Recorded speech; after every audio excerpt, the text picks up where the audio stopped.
Jonathan Schofield, it was a difficult opening night at Castleford for the academy last Friday. What have you and the players learnt from that opening round defeat?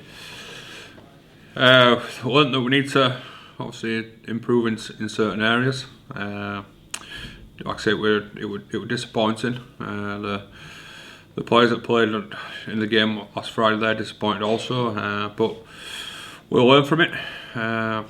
Some individual errors and also team collective errors in defensive areas, which I think we need to be better, which we'll work on that. Credit to Castleford. Castleford were very good on and off the ball, and they showed some good signs. But for ourselves, we'll reflect on it this week. Like I say, we'll look to improve when we take on Leeds in our next academy game.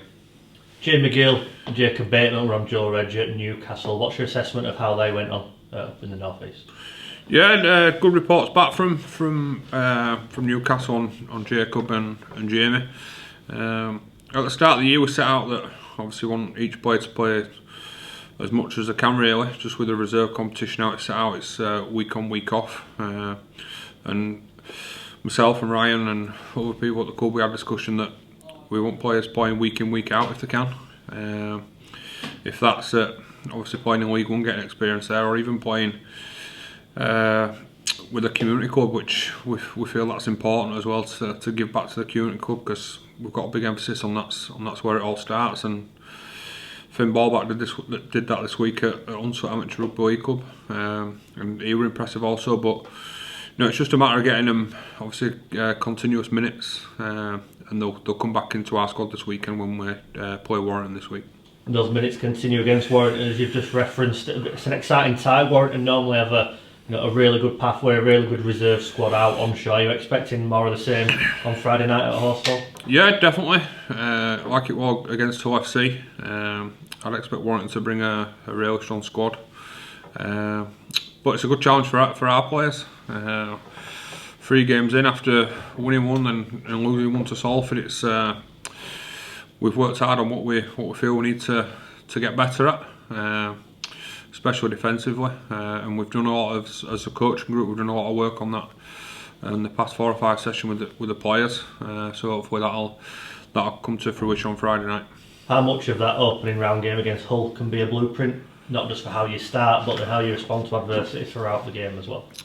Yeah, definitely. Look, it can be. Like I say, against Hull FC, the 17 played for 80 minutes, and that'll be the same message again on Friday night against a tough, physical, athletic Warrington side, which they always will be, and they always are.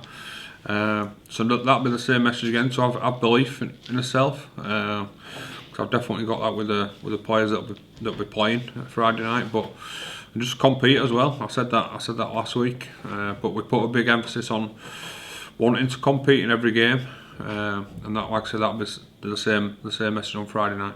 We spoke about Jay McGill, Jacob Bateman. Are there any other players coming back into contention who missed out against Salford 2 weeks ago?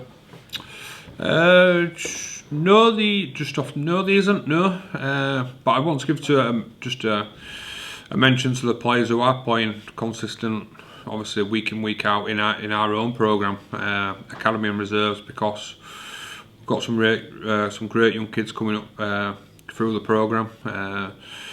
George McKinley, I've got to mention George. George has been really impressive both in academy and reserves. Cameron Bate as a middle, he's been playing consistently well.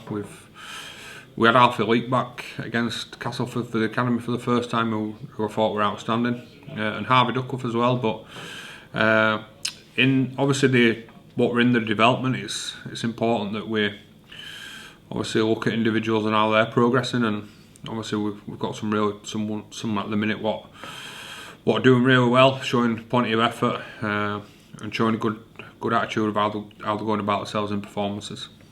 Just finally, for Bradford fans who are watching this interview back on Bulls TV, they've heard a few names you've mentioned. What is it about this group of players that makes them an attractive proposition to watch, and why ultimately you want a number of fans to come and show their support for what is the next generation? Obviously, I feel like we've got a group of players that have belief as a team, but also individually. I'm sure the fans will want to see a team that shows plenty of effort and competes against the so-called bigger teams, your Warringtons, your Wigans, because that's who we're up against. Let's be honest about it, we're up against the so-called better teams in Super League. It's great that clubs, obviously Bradford, we're in the Championship, we're competing against the bigger teams, and that's where we want to be. But no, you'll see plenty of effort, plenty of desire from the players, and a committed group as well. Right. Thanks for your time, Jonathan. All right.